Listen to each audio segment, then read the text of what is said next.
Welcome to Warriors News Fan Report, your ultimate destination for the freshest updates, the most exclusive insights, and the deepest analysis on our beloved Golden State Warriors. I've been digging into something that's been quietly developing behind the scenes, and what I'm about to share with you could completely change how we think about this team's trajectory for the rest of the season and beyond. So buckle up, because this is going to be a wild ride. You know, there's this electricity in the air around Chase Center these days. Something feels different about this Warriors squad.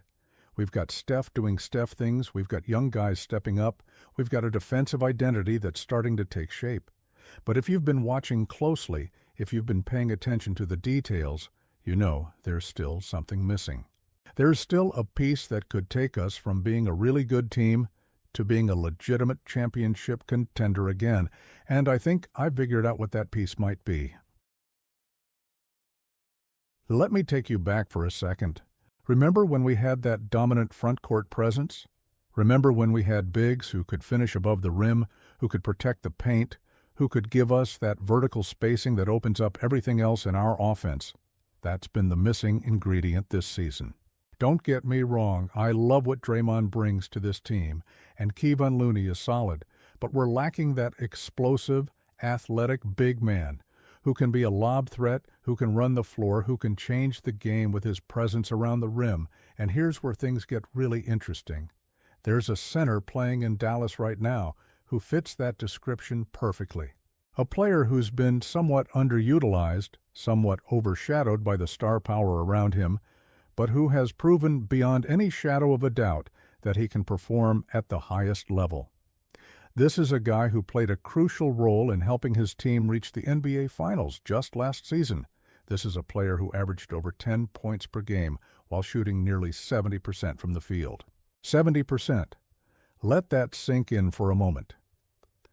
Now, I've been studying the Warriors' offensive patterns this season, and there's a clear trend emerging.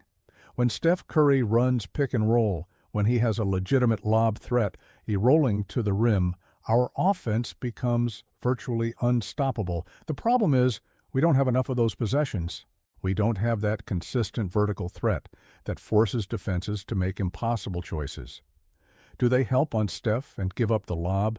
Do they stay home and let Steph cook? There's no good answer when you have the right personnel. And that's exactly what's been happening in Dallas with their center rotation. They've got a player who's proven he can be that guy, who's shown he can be an elite finisher around the rim, who's demonstrated the ability to protect the paint on the defensive end. But here's the thing. Dallas is in a complicated situation right now. They're trying to figure out their rotation. They're dealing with some roster construction issues. And there are whispers that they might be open to making moves before the February trade deadline. I've been connecting with sources, reading between the lines of what league insiders are saying, and there's a name that keeps coming up in connection with the Warriors.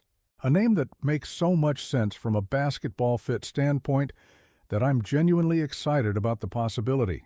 We're talking about a 26-year-old center who stands 6'10", who's an absolute force around the basket, who's proven he can contribute to winning basketball at the highest level. The player I'm talking about is Daniel Gafford.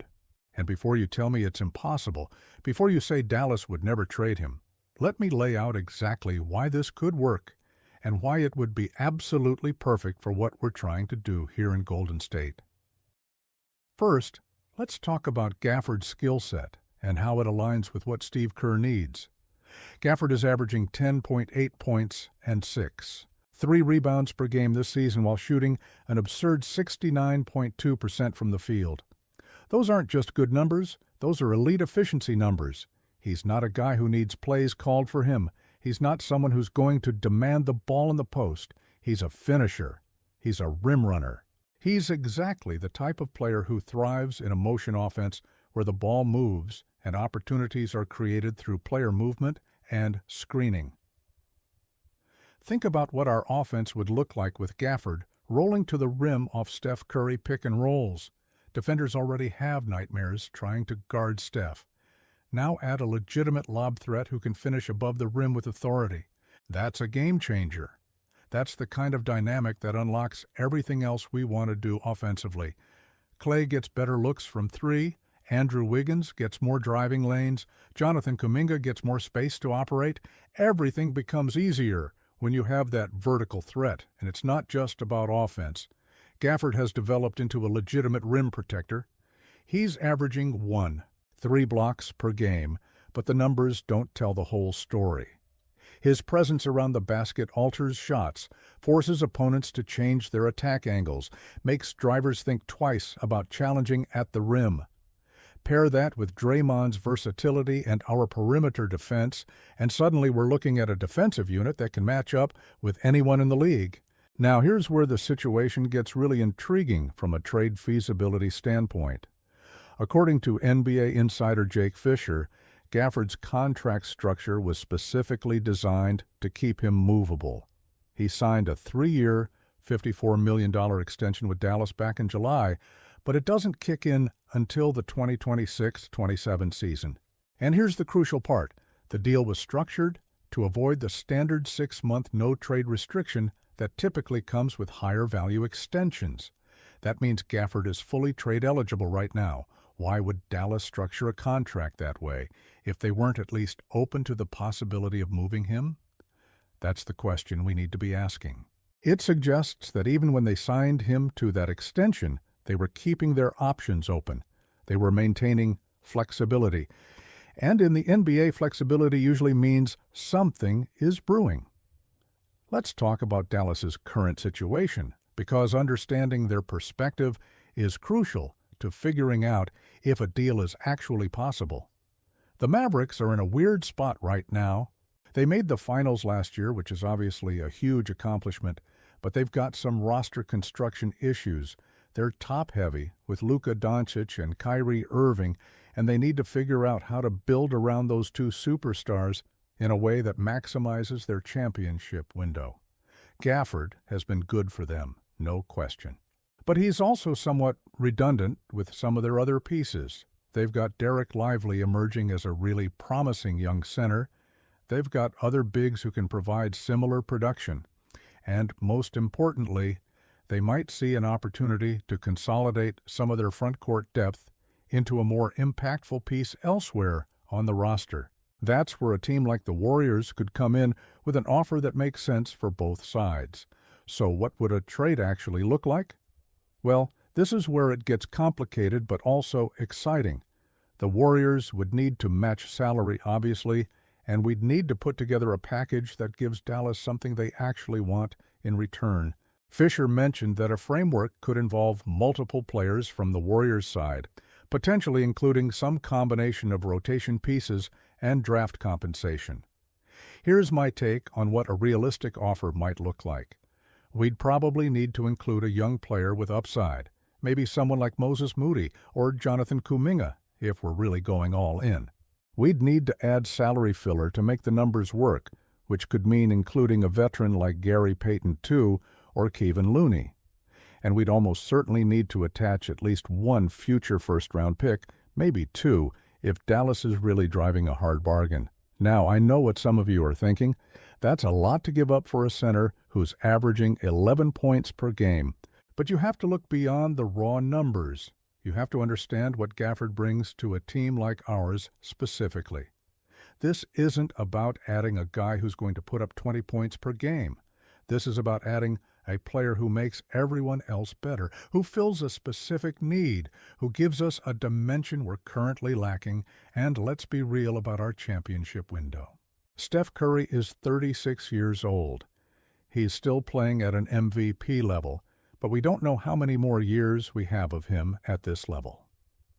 Draymond is 34. Clay is struggling with consistency. We're in a position where we need to maximize the remaining years of this core, and that means being aggressive when opportunities present themselves. Waiting and hoping that our young guys develop into championship-caliber players is a fine long-term strategy, but it doesn't help us win now. Gafford gives us a chance to win now. He's in his prime at 26 years old. He's got playoff experience, including a finals run. He knows what it takes to perform under pressure, and most importantly, he's exactly the type of player who would thrive in Steve Kerr's system. Kerr has always gotten the most out of athletic bigs who can finish plays and protect the rim. Think about what he did with JaVale McGee, what he did with Kevon Looney in his prime. Gafford is a better version of those players. Let me paint you a picture of what our rotation could look like with Gafford on the roster. You start Steph, Clay, Wiggins, Draymond, and Gafford. That's a lineup with elite shooting, elite playmaking, elite defense, and now elite rim protection and vertical spacing. Off the bench, you've got guys like Brandon Podziemski, Gary Payton X, and whoever else we keep in a potential trade. That's a rotation that can compete with anyone in the Western Conference, and think about the matchup advantages we'd have in a playoff series. Against teams like Denver with Nikola Jokic, we'd have a legitimate rim protector who can make life difficult for their offense. Against teams like Phoenix with their small ball lineups, we'd have the size and athleticism to dominate the paint. Against teams like the Lakers with Anthony Davis, we'd have someone who can match up physically and not get pushed around. Those are the kinds of advantages that matter in a 7-game series. There's also the financial aspect to consider, and this is where the deal becomes even more appealing. Gafford's contract, even after his extension kicks in, is extremely reasonable for a starting caliber center. $18 million per year for a player of his ability is a bargain in today's NBA. Compare that to what some other centers around the league are making, and you realize we'd be getting premium production at a mid-tier price. That's exactly the kind of value proposition that championship teams need. Now I want to address the elephant in the room, which is what we'd be giving up to make this happen. If the trade involves someone like Jonathan Kuminga, that's a tough pill to swallow. Kuminga has shown flashes of being a really special player, and his upside is tantalizing. But here's the reality. We don't know if Kuminga is ever going to put it all together consistently. We don't know if he's going to develop into a true number 2 option. What we do know is that Gafford is a proven contributor who would immediately make us better. There's also the question of draft picks, and this is where the Warriors front office has shown they're willing to be aggressive when they believe in something. We've seen Mike Dunleavy Jr. make moves. We've seen him be creative in finding ways to improve the roster without completely mortgaging the future. Trading 1 or even 2 first-round picks for a player like Gafford wouldn't be reckless. It would be strategic. It would be recognizing that we're in a win-now mode, and the draft picks 3 or 4 years from now don't help us maximize Steph's remaining prime years. Let me also talk about the fit from a personality and culture standpoint, because that matters in Golden State. Gafford has a reputation as a hard worker, a team-first guy, someone who doesn't need the spotlight. That's exactly the type of player who succeeds in our system. He's not going to complain about touches or demand a bigger role. He's going to do his job, play hard, and help the team win. That's Warriors basketball, and think about what playing alongside Steph Curry would do for Gafford's game. He'd get more open looks at the rim than he's ever gotten in his career. He'd have more opportunities to showcase his athleticism in transition. He'd be playing meaningful games in front of a passionate fan base in a basketball-crazed market. For a player like Gafford, who's been somewhat under the radar despite his production, coming to Golden State could be career-defining. There's also the coaching factor to consider. Steve Kerr has a track record of maximizing role players, of putting them in positions to succeed, of building systems that highlight their strengths and hide their weaknesses. Gafford's weaknesses are pretty clear. He's not a great free throw shooter. He's not someone you can throw the ball to in the post. He's not going to stretch the floor with three-point shooting. But none of that matters in our system. We don't need him to do any of those things. We need him to roll hard, finish above the rim, protect the paint, and set good screens. Those are all things he excels at. Now, let's talk about the timeline for when something like this could happen.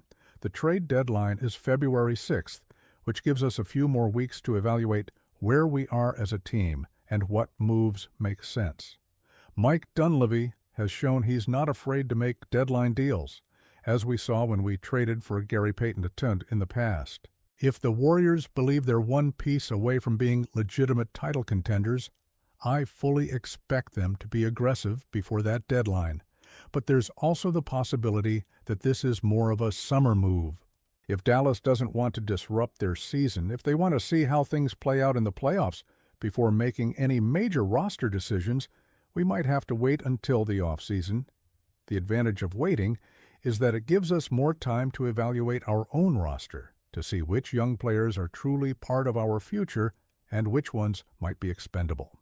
The disadvantage is that other teams could swoop in with better offers, or Dallas could decide they want to keep Gafford after all. My gut feeling, based on everything I'm hearing and seeing, is that the Warriors are at least exploring this possibility. They're doing their due diligence, they're having conversations, they're figuring out what a realistic package would look like. Whether it actually happens or not depends on a lot of factors, but the fact that we're even in the conversation tells me that the front office sees the same need I'm seeing. We need a vertical threat. We need rim protection. We need someone who can give us a different dimension on both ends of the floor. And here's what excites me most about this potential move. It's not a desperate swing.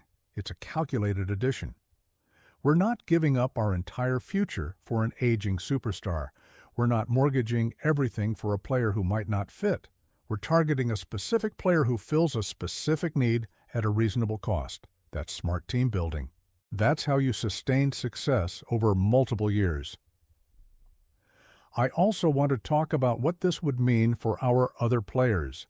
Draymond Green would benefit enormously from having a legitimate rim protector alongside him. It would allow Draymond to be more aggressive defensively, to take more risks, to play his game without worrying about being the last line of defense. Steph Curry would have another dimension to work with offensively, another weapon in his arsenal when defenses try to trap him or take away his shooting. Even Klay Thompson would benefit from the spacing and attention that Gafford would command around the rim. For the young guys like Brandon Podziemski and Trayce Jackson-Davis, having Gafford on the roster would be a learning opportunity. They'd get to see how a veteran center operates, how he prepares, how he approaches the game. That kind of mentorship and example setting is invaluable for player development. And who knows, maybe watching Gafford would inspire TJD to add some elements to his own game. Let me also address the concern that some fans might have about giving up on our young core. I get it. We've invested time and resources into developing players like Kuminga, Moody, and Podziemski. We've talked about them being the future of the franchise. But here's the reality. Championship windows don't last forever. We have a generational talent in Steph Curry who's still playing at an elite level. We have a chance to compete for titles right now. Sometimes you have to make tough decisions about the present versus the future. And I believe this is one of those times where the present should take priority. Think about it this way.